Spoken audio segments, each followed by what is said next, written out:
The saddle leather gleamed like molten copper in the late afternoon sun streaming through the barn's open doors, and Nora Preston worked the oil into every crease with practiced hands, her fingers moving in circles that had become as natural as breathing since she'd taken over her father's saddlery business 3 years ago, when consumption had stolen him from this world.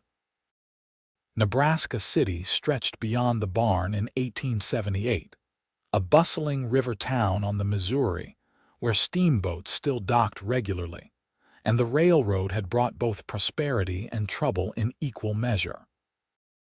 Nora had turned 22 that spring, and the townspeople had long since stopped whispering about whether a woman could run a leather goods business alone. Her saddles spoke for themselves, sought after by ranchers from 3 counties over, and her repair work was considered the finest between Omaha and Kansas City. She didn't hear him enter. The first indication came from her mare, Daisy, who nickered softly from her stall. Nora looked up, her hands still slick with neat's foot oil, and found a man standing just inside the barn door with his hat in his hands and something broken in his eyes that made her chest tighten.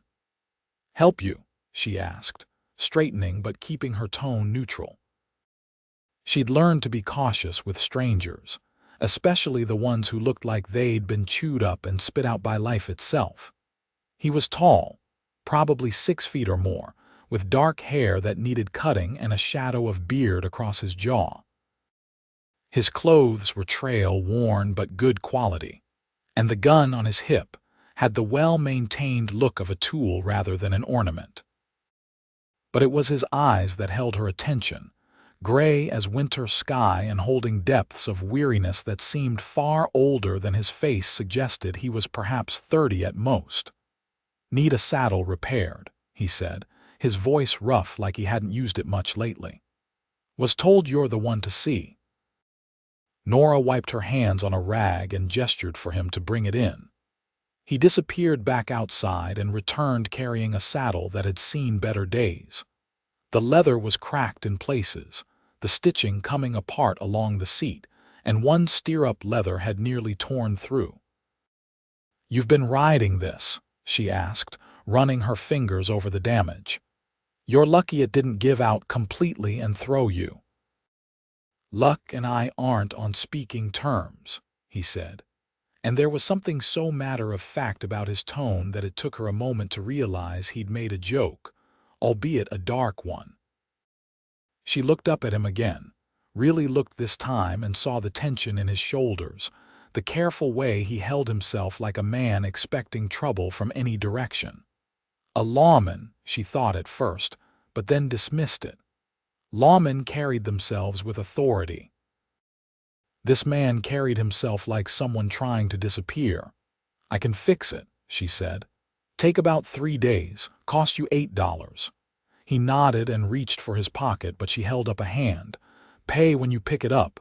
I don't take money for work not yet done." Something shifted in his expression, a flicker of surprise. "Most folks want payment up front from strangers." "Most folks don't take pride in their word," Nora replied. "I said I'd fix it, I'll fix it. You look like you'll keep your end of the bargain. What makes you say that?" She gestured at his boots, his belt, the careful mending on his shirt collar. "Man who takes care of his things has some honor left in him, no matter what else he's been through." He stared at her for a long moment, and she watched emotions flicker across his face too quick to name. Finally, he said, "Name's Samuel Jensen. I'll be at the boarding house on 2nd Street, Nora Preston." She set his saddle on her workbench. "I'll send word when it's ready." He settled his hat back on his head and turned to leave, then paused at the door. The afternoon light caught him in profile, highlighting the hard line of his jaw and the weariness etched into his features. "You're good at this," he said, gesturing vaguely at her workspace, at the saddles in various stages of repair or creation that filled the barn. "Must have had a good teacher." "My father," Nora said. "He believed in doing things right or not at all." Samuel nodded slowly. "Smart man. He hesitated again, seeming to wrestle with something internal, then said in a voice so quiet she almost missed it, "Think you could soften this hardened soul too?" The words hung in the air between them, raw and unexpected. Nora's breath caught, not at the forwardness but at the naked vulnerability in his tone. This wasn't flirtation or boldness. This was a man at the end of his rope, reaching out in the only way he knew how. "Souls aren't saddles," she said carefully, her heart beating harder than it should. "They're more complicated." "But they can be mended?" he asked, and the hope in his voice was almost painful to hear. "I suppose that depends on whether they want to be," Nora replied. Samuel studied her face for a long moment, then nodded once and walked out into the fading sunlight.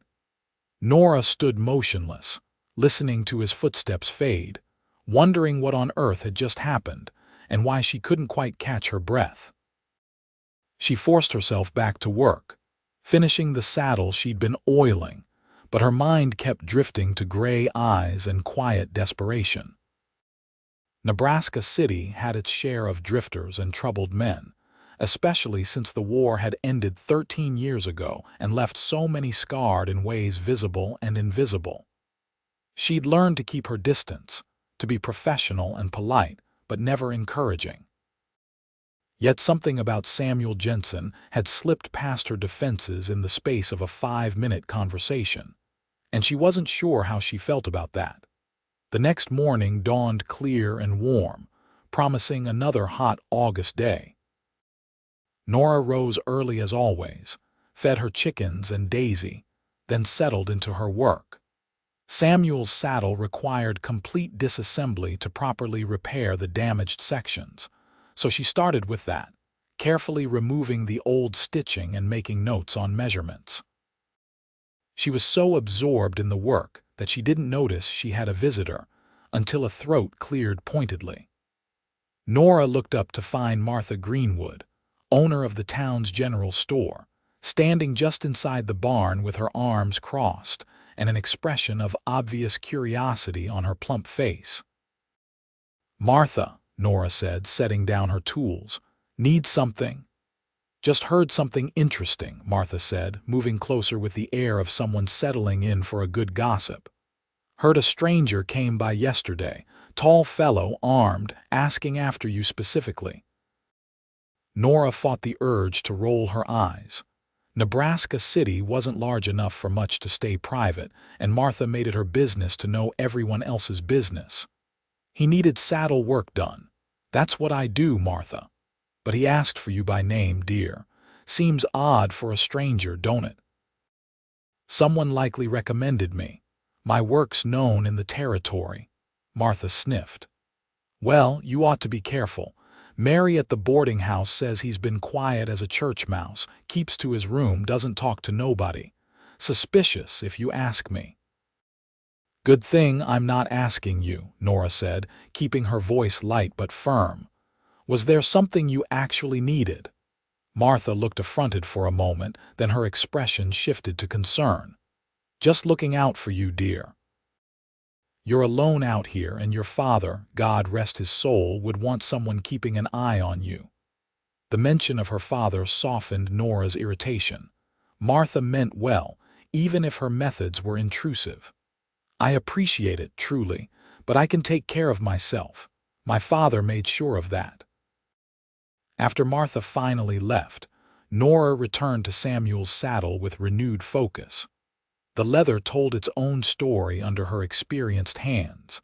This had been an expensive saddle once, custom-made with fine tooling along the cantle and pommel. The wear patterns suggested years of hard use, but also care. Whoever owned this saddle had spent long hours on horseback, probably more time in the saddle than out of it. The damaged sections required new leather, so she selected pieces from her carefully maintained stock, matching the color and weight as closely as possible. As she worked, cutting and preparing the leather for installation, her mind wandered to the man who'd stood in this very spot yesterday, asking her something no one had ever asked before. Think you could soften this hardened soul too? What had happened to Samuel Jensen to put that look in his eyes? War, probably. So many men carried that particular burden, but something told her it was more than just old battles. There was a freshness to his pain, a rawness that suggested recent wounds. She was drilling holes for new stitching when she heard footsteps again. This time she recognized them immediately, though she couldn't have said how. She looked up to find Samuel standing at the barn entrance again, squinting slightly in the dimness after the bright morning sun. "Didn't expect to see you before the work was done," Nora said, continuing with her drilling to hide the unexpected flutter in her stomach. "Wanted to apologize," he said, staying near the door as if ready to bolt. "For what I said yesterday. That was inappropriate." Nora set down her tools and gave him her full attention. Was it untrue? The question seemed to catch him off guard. "No," he admitted, "but it was forward. You don't know me from Adam." "So tell me something about yourself," Nora said, surprising herself with the invitation. "Something true." Samuel's jaw tightened, and she watched him consider leaving. But then he took a few steps deeper into the barn, close enough that she could see the fine lines around his eyes, the small scar above his left eyebrow. "I was a deputy marshal," he said finally. "Worked out of Fort Smith for Judge Parker for 5 years. Good work, important work. Then 6 months ago I lost my partner to an outlaw we'd been tracking. Kid couldn't have been more than 19, and I watched him die because I made a mistake." The words came out flat, practiced, like he'd said them before. But underneath, Nora heard the grief, the guilt that was eating him alive. "That why you're here?" she asked gently. "Resigned my position. Couldn't do it anymore, couldn't trust my judgment. Been drifting since, trying to figure out what comes next." He looked at her directly. "Then I saw you working yesterday, so focused and sure of yourself, and I just thought maybe if you could take something broken and make it whole again, there might be hope for the rest of us too." Nora's throat tightened with unexpected emotion. She'd spent 3 years focused solely on survival, on building her business and proving herself capable. She'd closed herself off from anything that might distract or complicate her carefully ordered life. But standing here with this broken, honest man, she felt something crack open inside her chest. "Wanna help?" she heard herself ask. "I could use an extra pair of hands holding this frame steady while I work." Samuel blinked, clearly not having expected the offer. "I don't know anything about leather work. I'm not asking you to, just need someone to hold things steady. Can you do that?" A ghost of a smile touched his lips, the first she'd seen from him. "I think I can manage that."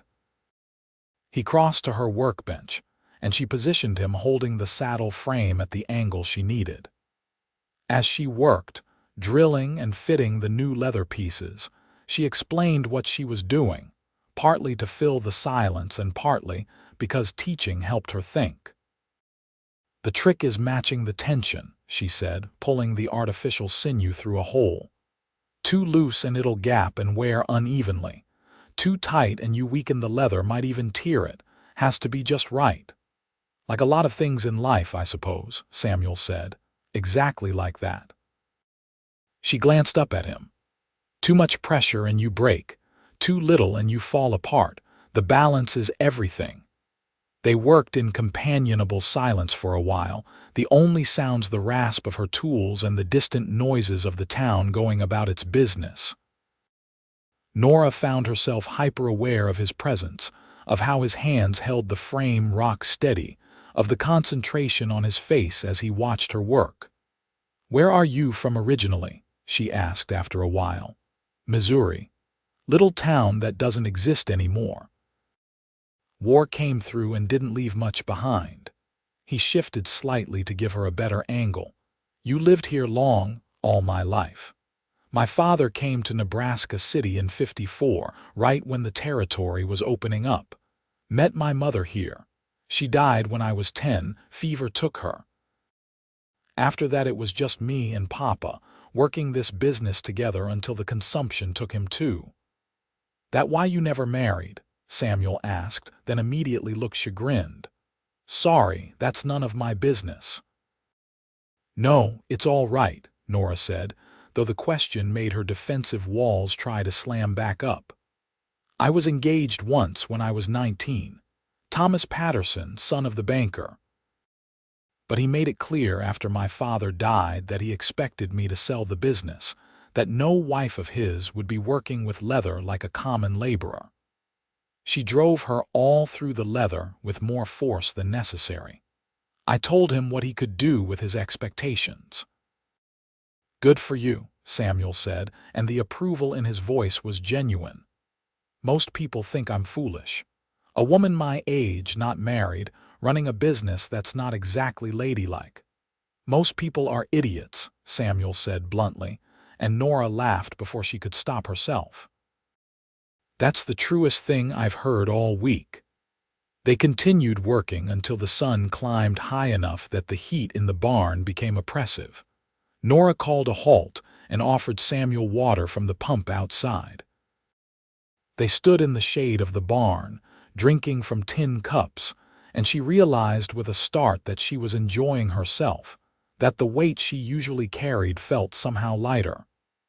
"I should let you get back to it," Samuel said, handing back his cup. "I've taken up enough of your morning." "You helped," Nora said.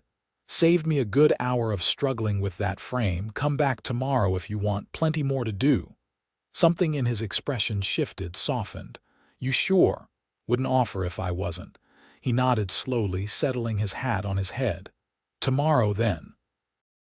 Nora watched him walk away down the dusty street and tried to ignore the warmth spreading through her chest that had nothing to do with the August heat. The next 3 days fell into a pattern that felt both strange and natural. Samuel would arrive mid-morning, help with whatever she needed, and they would talk in fits and starts between the work. She learned about his childhood in Missouri, about joining the Army at 17 and fighting in the last year of the war, about the years afterward when he drifted before finally finding purpose as a lawman. He learned about her mother's gentle nature and her father's stubborn pride, about learning the leather trade because she'd wanted to spend time with him, about the struggle to keep the business after his death when creditors and competitors assumed she'd fail. "They were wrong," Samuel said on the third afternoon, running his hand over the nearly finished saddle. "You're the best leather worker I've ever seen, and I've seen plenty." "Flattery will get you free labor," Nora teased, but pleasure warmed her at the praise. "Not flattery. Truth." He met her eyes. "You take pride in your work. It shows in every stitch." The intensity of his gaze made her breath catch. They'd been circling around something for 3 days, both aware of the growing connection between them, neither quite willing to name it. The air in the barn suddenly felt charged, heavy with unspoken things.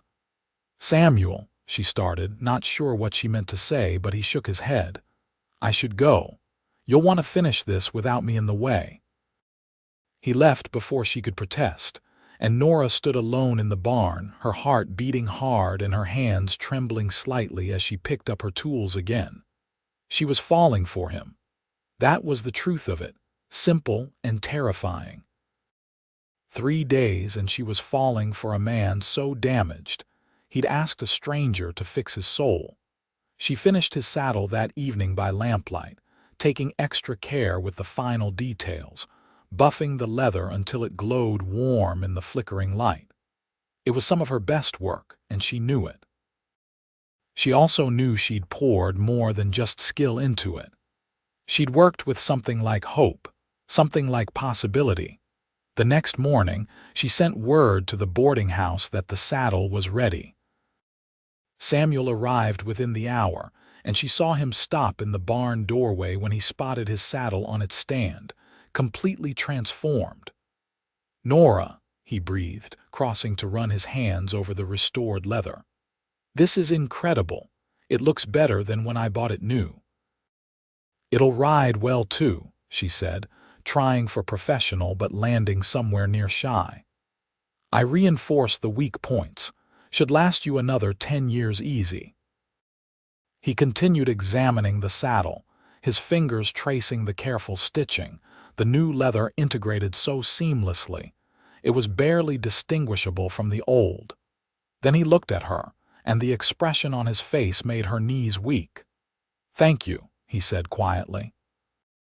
For letting me help, for talking to me these past days. I haven't felt this close to human in months. "So you're leaving then," Nora said, and hated how small her voice sounded. Samuel froze. "I should. That was the plan. Drift on to the next town, the next temporary job, keep moving." But I don't want to." The words came out rough, almost angry. "I don't want to leave you, and that terrifies me because I don't have anything to offer. I'm barely holding myself together, Nora. You deserve better than someone like me." Nora set down the tools she'd been clutching like a lifeline and walked around the workbench until she stood directly in front of him. Close enough to see the silver threads in his gray eyes, the vulnerability and fear warring in his expression. "What if I told you I don't care about that?" she said. "What if I told you these past 3 days have meant something to me too? Then I'd say you're taking a hell of a risk on a man who might never be whole again. We're all broken in some way, Samuel. You think I don't have my own cracks and damaged places?" She took a breath, steadying herself.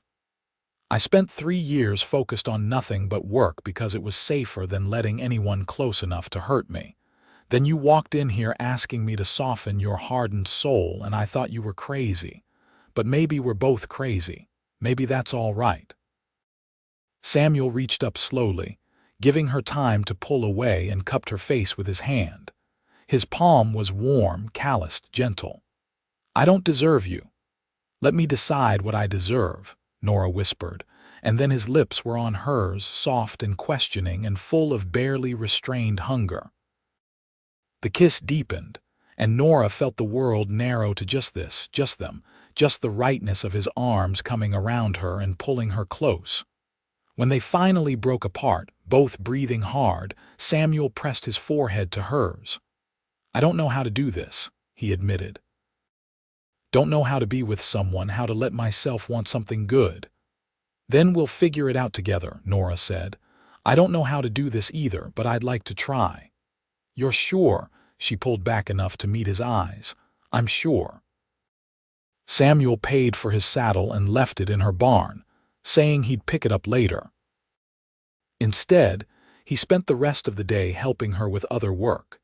And as evening fell, Nora found herself inviting him to dinner at the small house behind the barn that had been her home for as long as she could remember.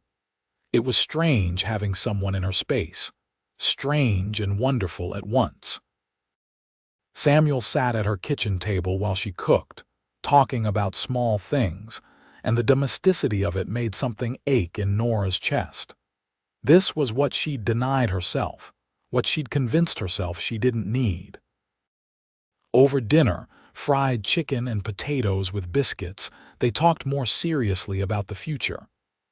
"I need to find work," Samuel said. "I've got some money saved, but it won't last forever." "What kind of work?" he shrugged. "Don't know, not law work, can't do that again. But I'm good with horses, decent with my hands. Figure I can find something." "What about the Triple Bar Ranch?" Nora suggested. "They're always looking for hands, and Jake Morrison runs a fair operation. He doesn't ask too many questions about a man's past as long as he works hard." "You know him well enough. I do saddle work for most of his outfit. I could put in a word if you want." Samuel considered this. "That would mean staying in Nebraska City." "Yes," Nora said carefully. "It would mean that." "And you want me to stay?" She met his eyes across the table. "Yes, I want you to stay." He reached across and took her hand, threading his fingers through hers. "Then I'll talk to Morrison." True to her word, Nora sent word to Jake Morrison the next day. The rancher, a gruff man in his 50s with a reputation for fairness, came by the barn himself that afternoon to talk to Samuel. Nora made herself scarce, but she could hear the low rumble of their voices from where she worked in Daisy's stall. When Morrison left, Samuel came to find her with cautious optimism on his face. "He's giving me a trial. 2 weeks to prove I can handle the work. If I do, it's a permanent position with fair wages." Nora threw her arms around him impulsively and felt his surprise give way to pleasure as he hugged her back. "That's wonderful. It's a start anyway," Samuel said into her hair. "A chance to build something." He started at the Triple Bar the following Monday, and Nora found the next few weeks fell into a new rhythm. Samuel worked long days at the ranch, but he'd ride into town every evening to see her, helping with late orders or simply keeping her company. The townspeople noticed, of course. Martha Greenwood made pointed comments about propriety. Thomas Patterson, her former fiancé, gave Samuel dark looks when they passed on the street. But Nora found she didn't care. She was happy. Genuinely, deeply happy in a way she'd almost forgotten was possible. Samuel was changing too. She watched the shadows fade from his eyes day by day, watched him stand a little straighter, smile a little easier. The hard shell of guilt and grief he'd worn like armor was softening, and she liked to think she had something to do with it, that her faith in him mattered. One evening in late September, they were sitting on the porch of her house watching the sun set over the Missouri River when Samuel said, "Tell me about your dreams, Nora. What do you want from life?" She considered the question seriously. "I want to expand the business. I've been thinking about hiring an apprentice, someone I could teach the trade, and I'd like to start making my own saddle designs, not just repairs. Create something that carries my name, you know." "You should," Samuel said. "You're talented enough for it. What about you? What do you dream about?" He was quiet for a long moment. "Honestly, I stopped letting myself dream when Jesse died. Seemed pointless, seemed selfish when he didn't get a future. But lately," he took her hand, "lately I've been dreaming about a life here, a real life, not just drifting. Maybe a piece of land eventually, a few horses. A family." Nora's breath caught.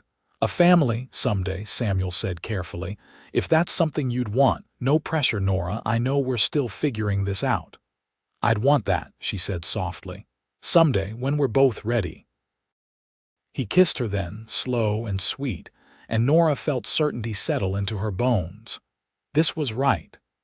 They were right, despite the odds, despite their respective damages and fears. October brought cooler weather and the first hints of the coming winter. Samuel passed his trial period at the Triple Bar easily, and Morrison offered him a permanent position with increased wages. He also started helping Nora more systematically with her business, using his evenings to do the heavy work of moving materials and maintaining equipment, freeing her to focus on the detailed craftsmanship she excelled at. "We make a good team," she said one evening as they worked side by side in the lamplight. "We do," Samuel agreed, "in all ways." But their happiness was tested when trouble rolled into Nebraska City in late October. 3 men rode in on a Thursday afternoon, rough-looking characters who tied their horses outside the saloon and proceeded to get drunk and belligerent. Nora wouldn't have paid much attention, except that she was in the general store when they came in demanding ammunition and making crude comments to Martha that had the shopkeeper's face turning red. Samuel happened to be in town picking up supplies for the ranch, and Nora watched tension flood his body when he noticed the situation. The old lawman instincts were still there, she realized. He might have resigned his position, but that protective nature was bone deep. "Leave the lady alone," Samuel said quietly, stepping into the store. The largest of the 3 men, dirty and mean-eyed, turned to sneer at him. "This your woman, Cowboy? Bit old and dried up, isn't she?" I was talking about the shopkeeper, Samuel said, his voice going colder. But yes, the lady behind me is mine, and you'll speak respectfully or not at all. The outlaw's hand dropped toward his gun, and Nora's heart jumped into her throat. But Samuel didn't move, didn't react, just stared the man down with an authority that made it clear he'd been in this situation before and won. After a tense moment, the outlaw backed down, spitting on the floor. "Not worth the trouble," he muttered, and the three of them left. Martha was shaking, and Nora hurried to her side while Samuel followed the men out, watching until they rode out of town. "That was terrifying," Martha said. "Thank you, Mr. Jensen." "They're gone now," Samuel said, but Nora could see the tension still thrumming through him. That night at her house, she found him standing at the window staring out into the darkness. "You're thinking about going after them," she said. He didn't deny it. "Men like that, they don't just ride off into the sunset. They'll hit another town, hurt more people." "But that's not your job anymore." "I know." He turned to face her. "And I don't want it to be. But the guilt, Nora, knowing I could do something and choosing not to. How do I live with that?" She crossed to him and took his hands. "You live with it by remembering why you left that life. By remembering that you can't save everyone and trying to will destroy you. You live with it by choosing to build something here with me instead of chasing ghosts. What if that's selfish?" "Then be selfish," Nora said fiercely. "Be selfish and stay alive and be happy." "That's not a crime, Samuel." He pulled her close, burying his face in her hair. "I don't want to lose this, don't want to lose you." "Then don't," she whispered. "Don't go looking for trouble. Let someone else handle it this time." He held her tighter, and she felt the moment he made his choice, felt the tension drain out of him as he consciously let it go. It was a gift, she knew, this trust he was placing in her judgment, a sign of how far he'd come. November brought early snow, dusting Nebraska City in white and making Nora grateful for the wood stove in her barn. Samuel started spending more nights at her house, though he kept his room at the boarding house for propriety's sake. Martha Greenwood had sharp eyes and a sharper tongue, and they both knew small-town morality could be unforgiving. But alone together in the warm cocoon of her home, they grew closer in every way. Samuel told her about his family, all dead now from various causes. She told him about the loneliness of the years after her father's death, how she'd thrown herself into work to avoid feeling anything at all. "I was half dead inside," she admitted one night as they sat by her fireplace. "Going through motions. The business was thriving, but I was empty." "And now?" Samuel asked. "Now I feel alive again. Scared sometimes because caring about someone means you can lose them, but alive." He kissed her temple. "I know that fear. But I'm not going anywhere, Nora, not by choice. Promise me something," she said suddenly. "Promise me that if the darkness comes back, if you start feeling like you did when you first came here, you'll tell me. You won't just carry it alone." "I promise," Samuel said. "If you promise the same. I know you've gotten used to handling everything yourself, but you don't have to anymore." "Deal," she said, and sealed it with a kiss. December arrived with bitter cold and plans for the town's Christmas celebration. Nora had never been one for socializing, but Samuel convinced her to attend the community dance at the church hall. "I want to dance with my girl," he said with a smile that made her heart flip. "That's so wrong. I'm not much of a dancer," she warned. "Neither am I. We'll fumble through together." The night of the dance, Nora wore her best dress, a deep blue wool that had been her mother's. Samuel called for her looking handsome in a clean shirt and vest, his hair freshly cut, and the look in his eyes when he saw her made her blush. "You're beautiful," he said simply. The dance was crowded and warm, full of neighbors and acquaintances. Nora saw the curious looks, heard the whispers. Samuel Jensen and Nora Preston, the broken lawman and the stubborn saddler, an unlikely pair. But when Samuel took her hand and led her into a waltz, clumsy but sincere, she stopped caring what anyone else thought. "Happy?" he asked as they turned. "Very," she said, and meant it completely. Between dances, they stood with cups of punch and watched the other couples. Jake Morrison approached them, smiling broadly. "Jensen, wanted to tell you I'm making you head wrangler come spring," he said. "You've got away with the horses and the men respect you. Comes with a raise and a cabin on the property if you want it." Samuel looked stunned. "Sir, I appreciate that, but I've only been with you a few months, and you've proven yourself. What do you say?" Samuel glanced at Nora, and she saw the question in his eyes. A cabin meant more independence, but it also meant living out at the ranch instead of in town near her. "Could I think on it?" Samuel asked Morrison. "Sure thing. Let me know after the new year." When the rancher had moved on, Nora said, "That's a wonderful opportunity.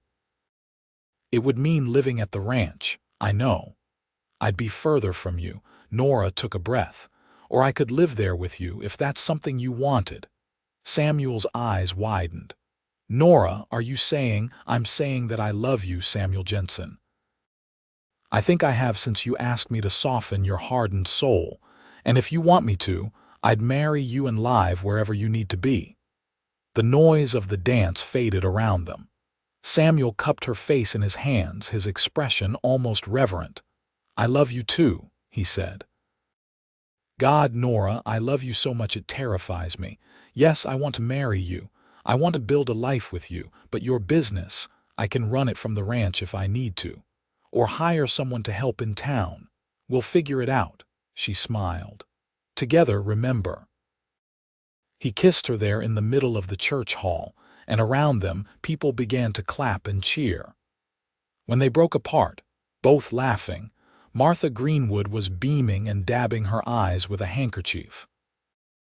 They were married 2 weeks later in a small ceremony at the same church, with half the town in attendance despite the cold. Nora wore her mother's dress again, altered to fit better, and Samuel wore a new suit purchased for the occasion. When he slipped the simple gold band on her finger, his hands trembled slightly, but his voice was steady as he spoke the vows. The reception was held at the boarding house, and Jake Morrison stood up to give a toast.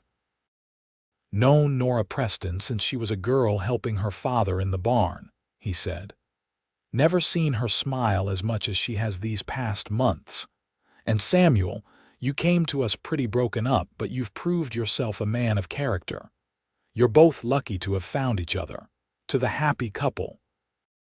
That night in Nora's house, which was now truly their house, Samuel held her close and said, "Thank you." "For what?" "For seeing past what I was to what I could be. For believing in me when I couldn't believe in myself. For softening this hardened soul."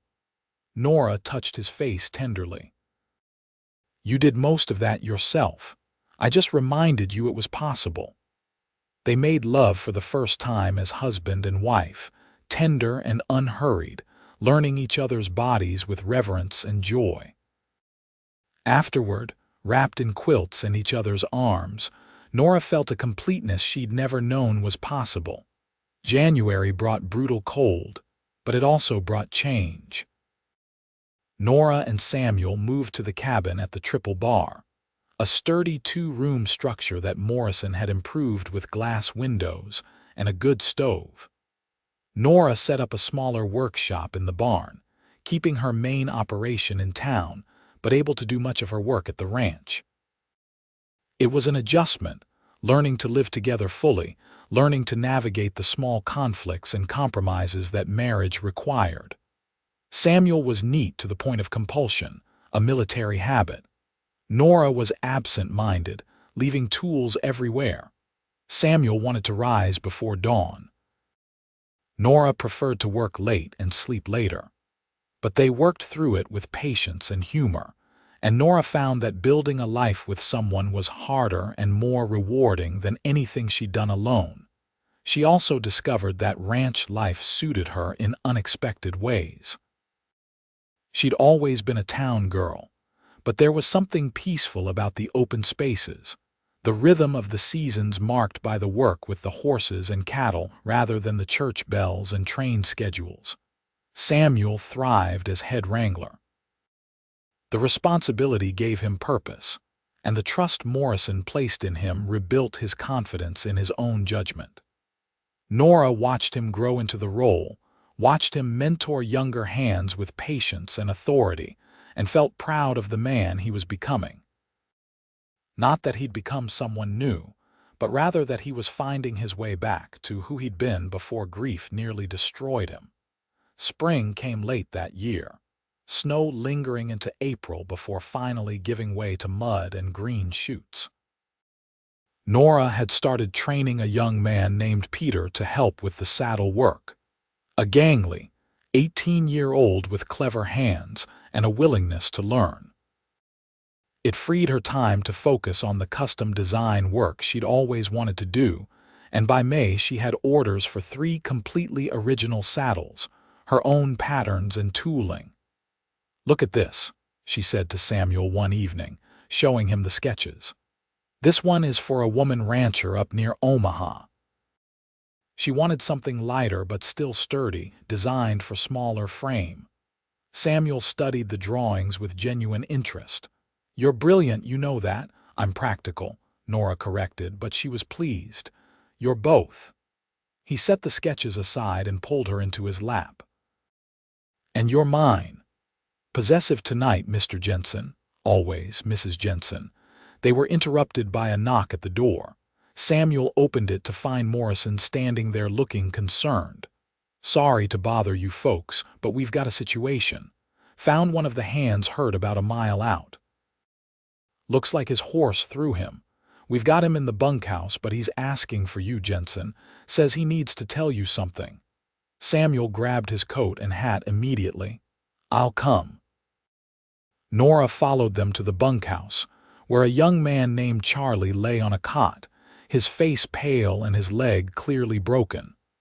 The ranch's foreman had already sent for the doctor from town. "Mr. Jensen," Charlie said through gritted teeth, "need to tell you something. Those men, the ones from town back in October, I saw them today up in the north pasture. They've got a camp in the old line shack." Samuel's expression went hard. "You're sure it was them?" "Positive. I recognized the big one. Heard them talking about hitting the bank in town tomorrow when everyone's at the fair." Morrison swore. "We need to warn the sheriff." "Sheriff's visiting his daughter in Omaha," Samuel said. "Won't be back until Friday." "Then we handle it ourselves," Morrison said. "Get some of the men together." But Samuel shook his head. "No offense, Jake, but your men are cowboys, not gunfighters. Those 3 are professionals. This needs someone who knows what they're doing." "You?" Morrison asked. Samuel's jaw tightened, and Nora saw the conflict warring in his eyes. He'd walked away from this life, from this responsibility, but people in town could die if he did nothing. "I'll ride into town, wire the marshal's office in Omaha," Samuel said. "They can get men here by tomorrow afternoon." "That might be too late if they hit the bank in the morning," Morrison argued. "Then I'll watch the bank, try to delay them until help arrives," Samuel said. "But I'm not getting into a gunfight if I can avoid it." Nora pulled him aside. "You're going to put yourself in danger." "I don't have a choice," Samuel said quietly. "I let them ride away once.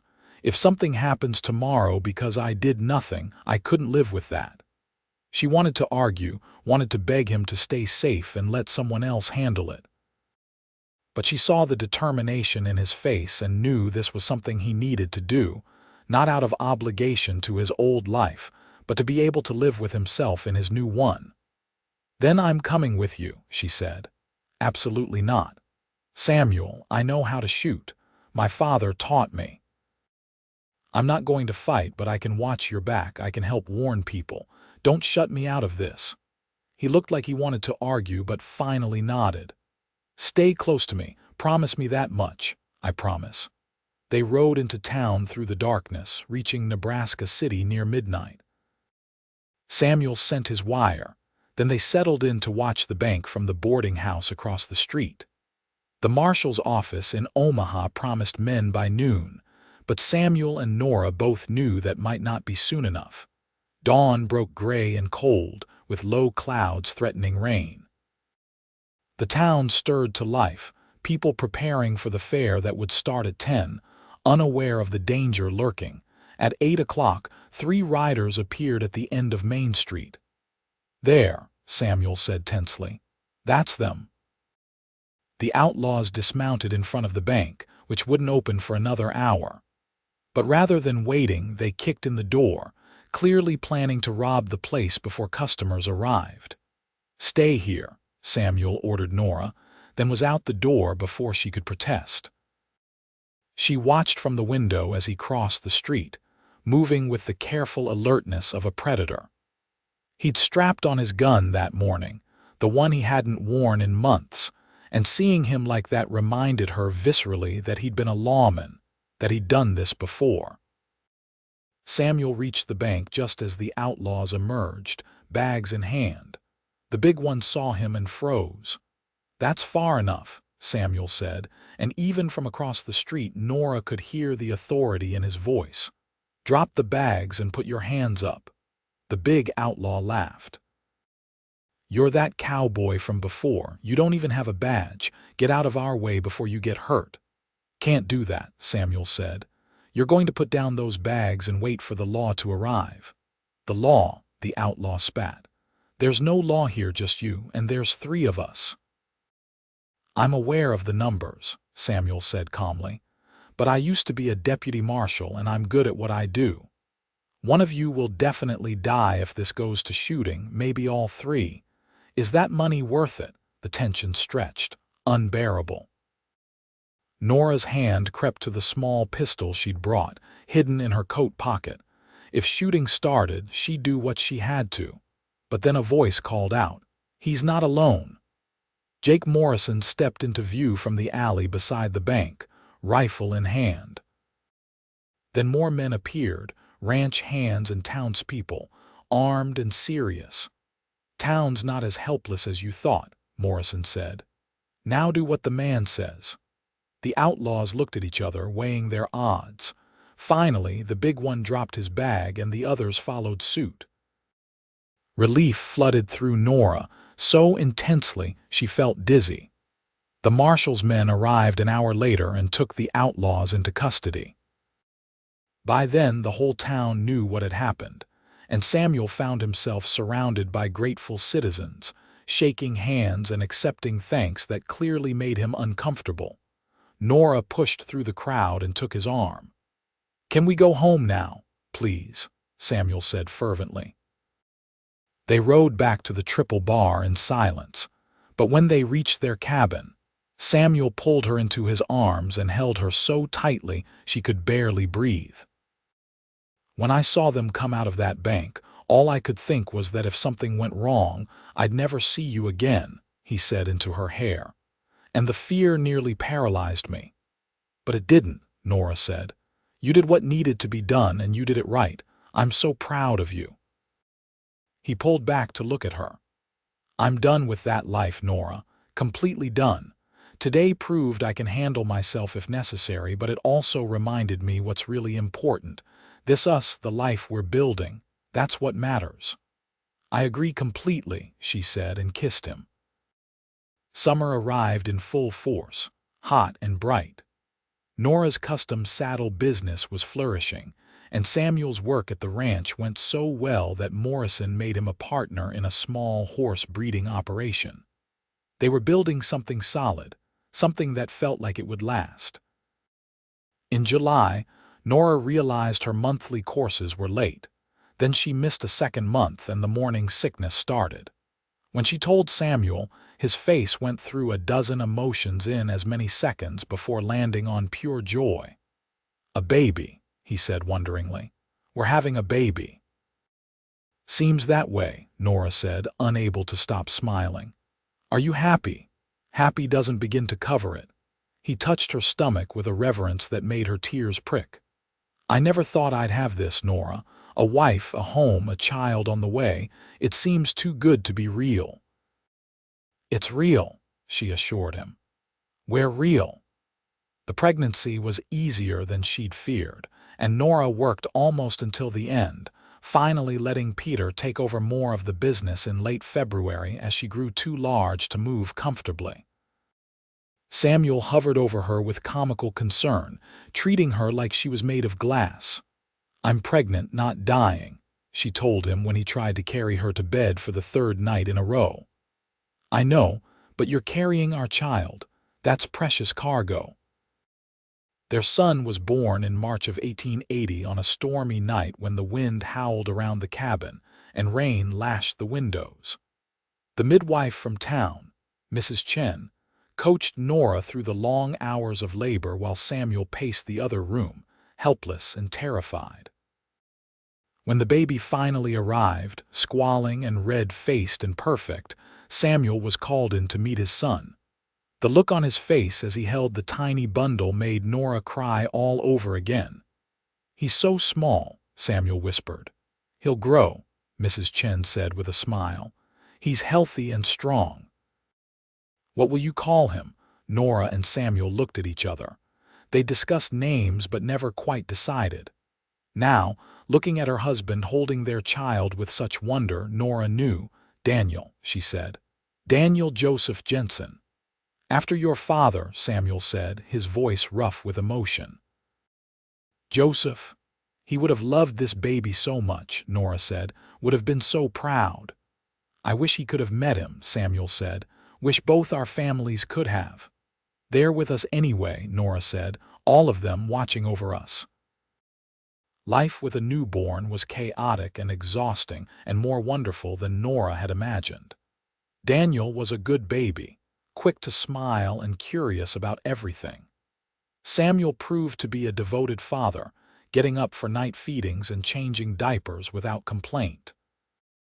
"Never thought I'd be so happy to be covered in spit up," he joked one morning. Nora laughed, exhausted but content. "Who are you and what have you done with the broken man who walked into my barn 2 years ago?" Samuel looked at her seriously. "That man is still here, but he's not broken anymore." "You healed him, Nora. You and Daniel and this life we've built." "We healed each other," she corrected. "I was broken too, remember, just in different ways." As Daniel grew from infant to toddler, Nora and Samuel's life settled into a rhythm of work and family. Nora's saddle business continued to thrive, now with Peter as a full partner. Samuel's horse breeding operation was gaining reputation throughout the territory. They'd bought some land adjacent to Morrison's property and were building a larger house, one with room for more children and for Daniel to grow. In the evenings after Daniel was asleep, they'd sit on their porch and watch the sun set, talking about the future, making plans, simply enjoying each other's company. "Remember what you asked me that first day," Nora said one such evening, "about softening your hardened soul." "How could I forget?" Samuel said. "Changed my whole life." "Did I soften it, I mean?" He pulled her close, kissing her temple. "You did more than that. You taught me how to live again, how to hope, how to love. You gave me a reason to be better than I thought I could be." "You did that yourself," Nora said. "I just believed in you." "Sometimes that's all someone needs," Samuel said. "Someone to believe in them when they can't believe in themselves." Daniel turned 2, then 3. Nora discovered she was pregnant again when he was 3.5, and this time they were both more prepared, more confident. Their daughter was born in December of 1883, a tiny thing with Samuel's gray eyes and Nora's stubborn chin. "Sarah," Nora said, holding her daughter for the first time. "Sarah Marie." "It's perfect," Samuel said, watching his children with obvious devotion. "She's perfect." Life continued to be good. The horse breeding business thrived enough that Morrison offered to make Samuel a full partner in the ranch, which Samuel accepted after long discussions with Nora. The saddle business expanded to include a small shop in Omaha, run by Peter, with Nora overseeing quality and creating custom designs. They were successful beyond what either had imagined, but more important, they were happy. The wounds that had brought them together, the brokenness they'd each carried, had healed into scars, still visible but no longer painful. One evening when Daniel was 7 and Sarah was 4, the family sat together after dinner, the children playing while Nora worked on sketches for a new saddle design and Samuel read the newspaper. "Mama, tell us the story," Daniel asked. "About how you and Papa met." Nora smiled. It had become his favorite bedtime story. "Well, one day a cowboy walked into my barn with the saddest eyes I'd ever seen. And he asked you to fix his saddle," Sarah chimed in. She'd heard this story almost as many times as Daniel. "He did," Nora confirmed. "And then he asked me something else, something very strange. He asked if I could soften his hardened soul too." "What did you say?" Daniel asked, even though he knew the answer. "I said souls weren't saddles, that they were more complicated. But I wondered if maybe they could be mended if they wanted to be." "And Papa wanted to be mended," Sarah said. "He did. And so did I, even though I didn't know it yet." Samuel set down his newspaper and met Nora's eyes across the room. Even after all these years, he could still make her heart skip with a look. "Best question I ever asked," he said softly. "Best answer I ever gave," Nora replied. That night, after the children were asleep, Nora and Samuel lay in bed in the house they'd built together, surrounded by the life they'd created. "You ever think about how different things could have been?" Nora asked. "If you'd ridden past Nebraska City, if you'd gone to a different saddler?" "All the time," Samuel admitted. "And it terrifies me to think how close I came to missing you." "But you didn't," Nora said. "You walked into that barn, you asked that question, and everything changed." "Everything changed," Samuel agreed, pulling her closer. "Thank God everything changed." Years continued to pass, bringing the changes that time always brings. Daniel grew into a young man interested in the ranch work, following his father around and learning everything about horses and cattle. Sarah proved to have her mother's artistic eye, spending hours drawing and eventually showing interest in the saddle business. When Nora was 38, they had one more child, a surprise son they named Michael, who arrived with a full head of dark hair and lungs that could wake the whole house. Samuel, at 46, joked that he was too old to be starting over with an infant, but Nora saw the joy in his eyes every time he held their youngest. The ranch prospered enough that they employed a dozen hands year-round. Nora's saddle business had become known throughout the region, and she'd published a small book on leather working techniques that was being used by craftspeople across the West. They'd built something lasting, something that would continue after them. One autumn evening when Michael was 5, Daniel was 18 and starting to take on more responsibility at the ranch, and Sarah was 15 and apprenticing in the saddle shop. Nora and Samuel took a rare evening alone, riding out to a hilltop overlooking their land.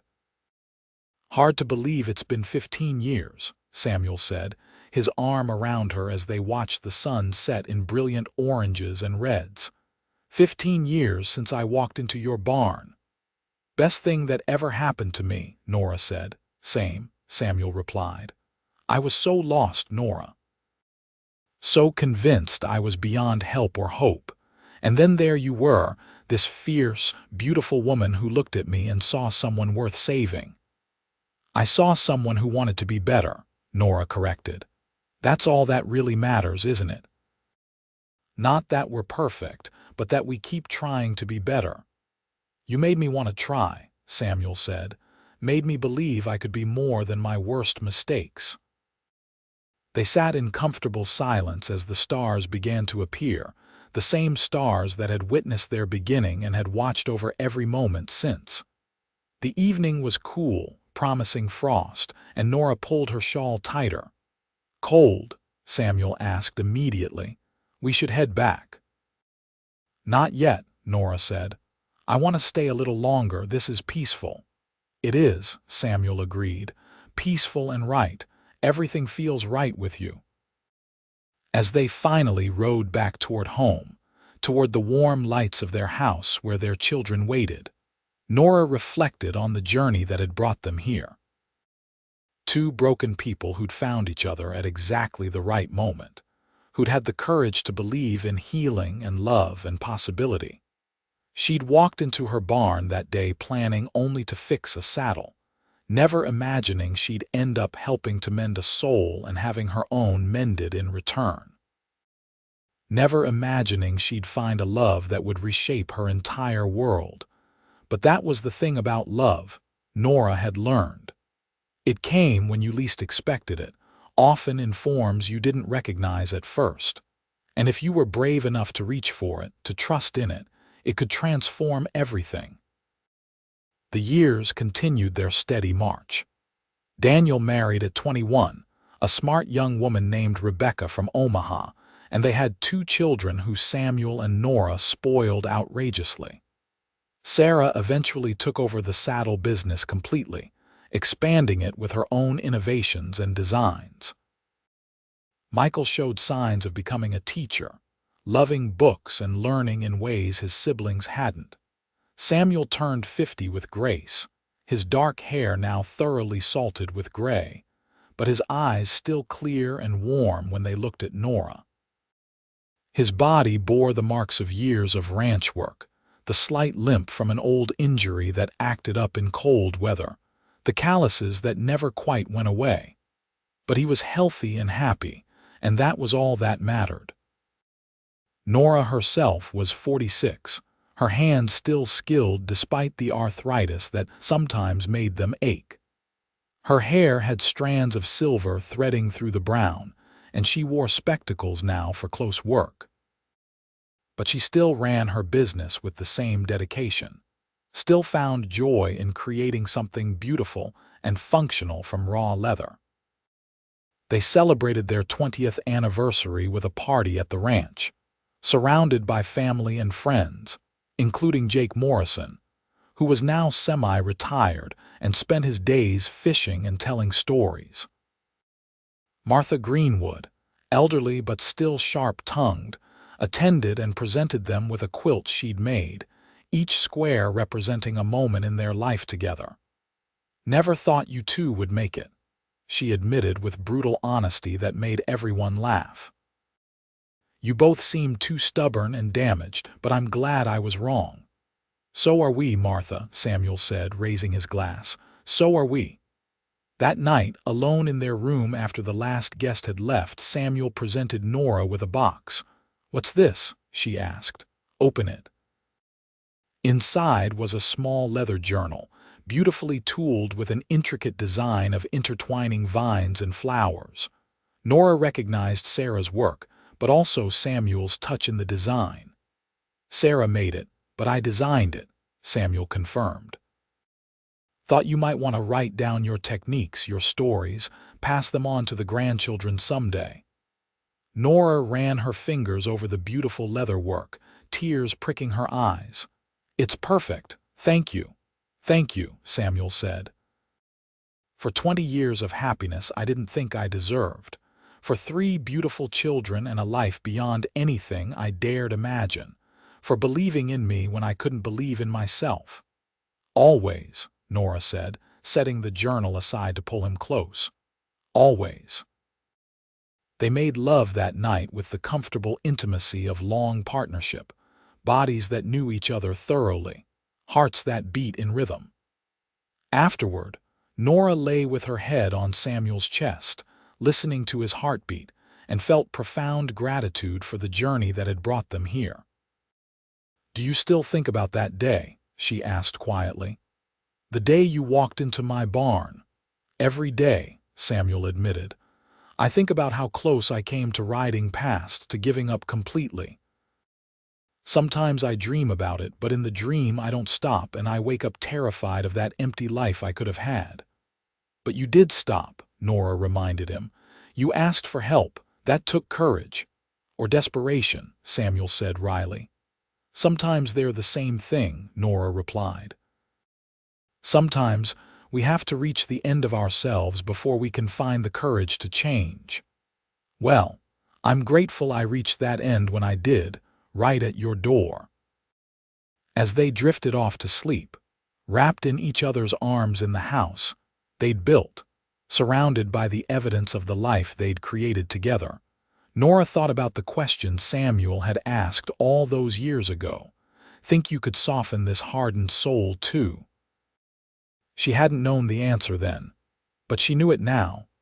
Souls could be softened, hearts could be healed, lives could be transformed. Not through grand gestures or miraculous interventions, but through the steady work of love and patience, through believing in someone until they could believe in themselves, through choosing each day to keep trying, keep growing, keep loving. Samuel's soul had softened, had healed, had become whole again, and so had hers. They'd done it together, two broken people who'd found in each other the courage to be whole. Years later, when Nora was 55 and Samuel was 63, they sat on the porch of their home on a warm summer evening. Samuel's hair was entirely gray now, his face weathered by years of outdoor work, but still handsome to her eyes.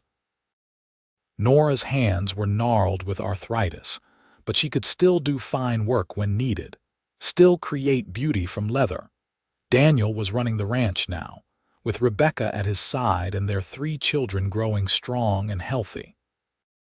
Sarah had expanded the saddle business to 3 locations and published her own book on advanced leather working techniques. Michael was teaching at the school in Nebraska City, engaged to be married to a lovely young woman who taught music.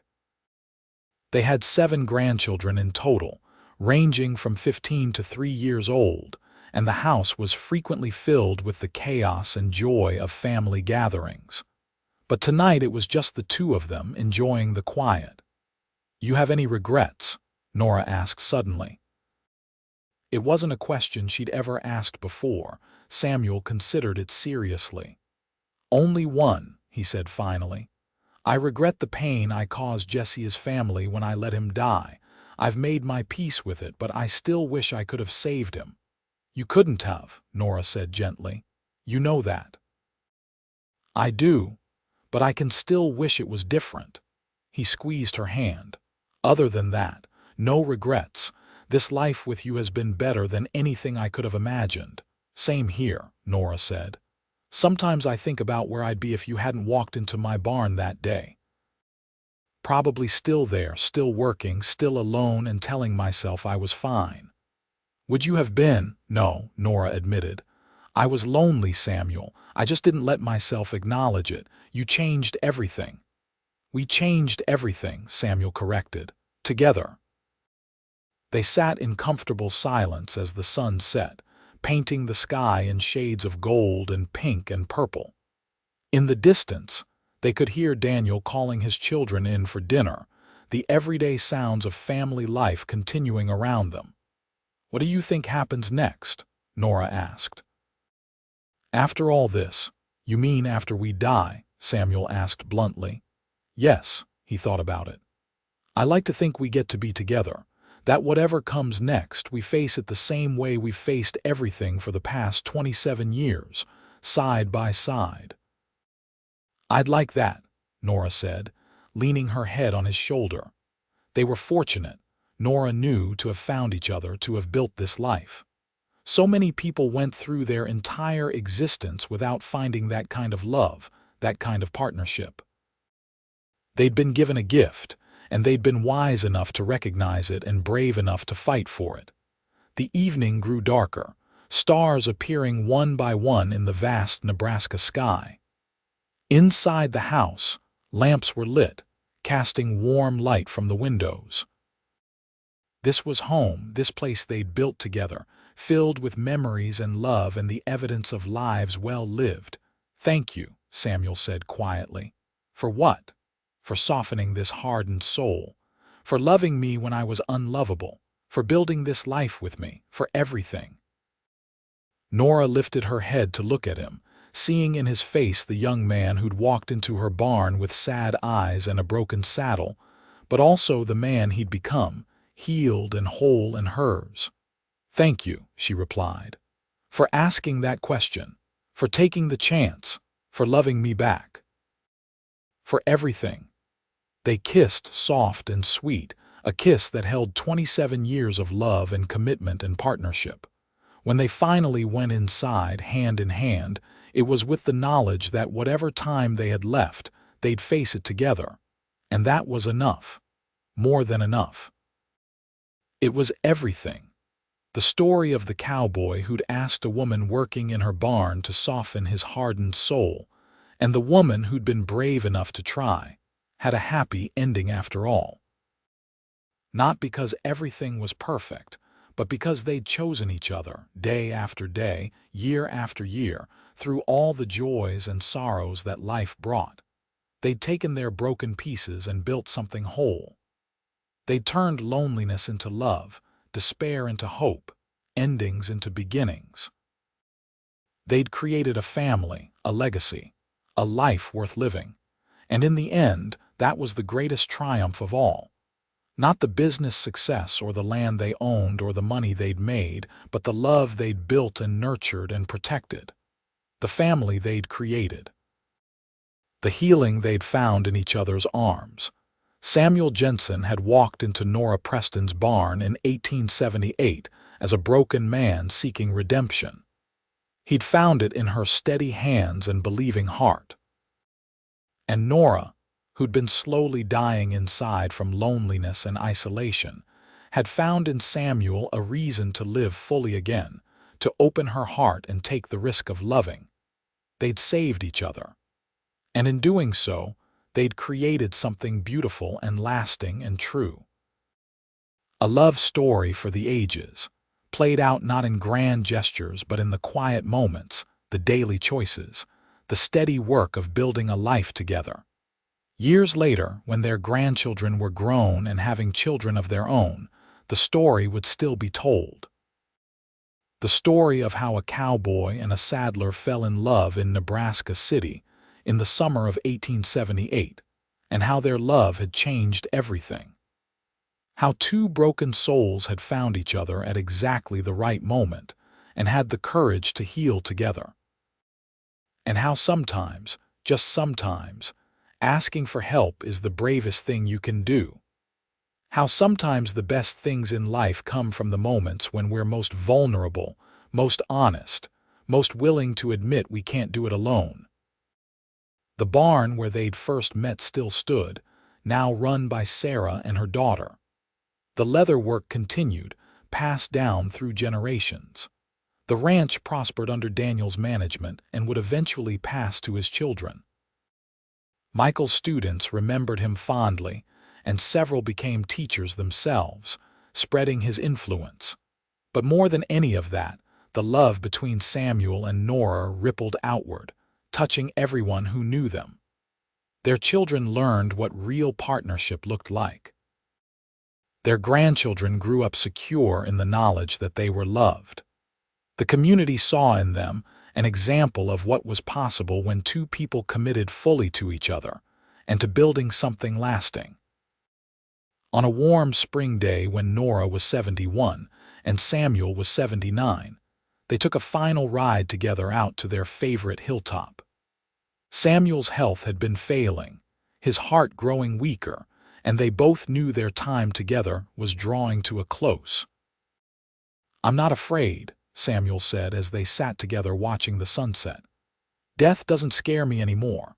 "No," Nora asked, her hand tight in his. "No, because I've lived, truly lived, for 37 years with you. I've loved and been loved. I've had a purpose and a family and a life beyond anything I could have imagined. Whatever comes next, I'm ready." Tears streamed down Nora's face. "I'm not ready to let you go. I know, love. And I'm sorry for that, but you're strong, stronger than you know. You'll be all right." "I don't want to be all right without you." Samuel pulled her close, holding her as she cried. "You won't be without me. I'll be right here." He touched her chest over her heart. "Always. And when it's your turn, I'll be waiting." Samuel passed away peacefully in his sleep 3 days later, Nora holding his hand. The entire community turned out for his funeral, testament to the man he'd been, the life he'd lived, the impact he'd made. Nora lived another 8 years, continuing to work in her small way, spending time with her children and grandchildren and great-grandchildren. But everyone could see that a part of her had gone with Samuel, that she was simply marking time until they could be together again. On a quiet autumn evening, Nora sat in the leather workshop, running her hands over the tools that had been such a big part of her life. She thought about the day Samuel had walked in, about the question he'd asked, about everything that had come after. She'd been blessed, she knew. Blessed beyond measure. Not everyone got a love like theirs. Not everyone got to build a life so full of joy and meaning and purpose. She closed her eyes, feeling tired in a way that went bone deep. And in her mind, she heard Samuel's voice as clearly as if he stood beside her. "Come on, love." "Time to come home," Nora smiled. "I'm ready." They found her the next morning, peaceful in her chair, a small smile on her lips, and on her work table, open to the last page, was the journal Samuel had given her decades ago. In her careful handwriting, she'd written one final entry: "To my children and grandchildren and all who come after. Love is worth the risk. Always. Choose courage over fear. Choose connection over safety. Choose to believe in healing and hope and second chances. Your grandfather asked me once if I could soften his hardened soul. I said yes, not knowing if I could, but willing to try. That choice changed both our lives, created this family, built this legacy you now carry. So when your chance comes, when someone needs you or when you need someone, have the courage to say yes. Have the courage to try. Have the courage to love. It will be the best decision you ever make." The journal was passed down through the family. Read at weddings and anniversaries, a reminder of the love that had started it all. The story was told and retold, each generation adding their own understanding to the tale of the cowboy and the saddler who'd found each other in a barn in Nebraska City in 1878. And somewhere, somehow, in whatever came after, Samuel and Nora were together again. Their souls, once hardened and broken, now whole and healed and reunited. Their love story complete at last, not ended but transformed, living on in the hearts and lives of all those they'd touched. The barn still stood. The leather work continued. The ranch prospered. The family grew. And the legacy of two people who'd had the courage to love despite their brokenness, who'd built something beautiful from their pain, continued to inspire everyone who heard their story. Because in the end, that's what love does. It transforms. It heals. It creates something lasting from what seemed lost. And it proves again and again that we're never too broken to be made whole, never too hardened to be softened, never too lost to be found. All it takes is courage, and someone willing to believe.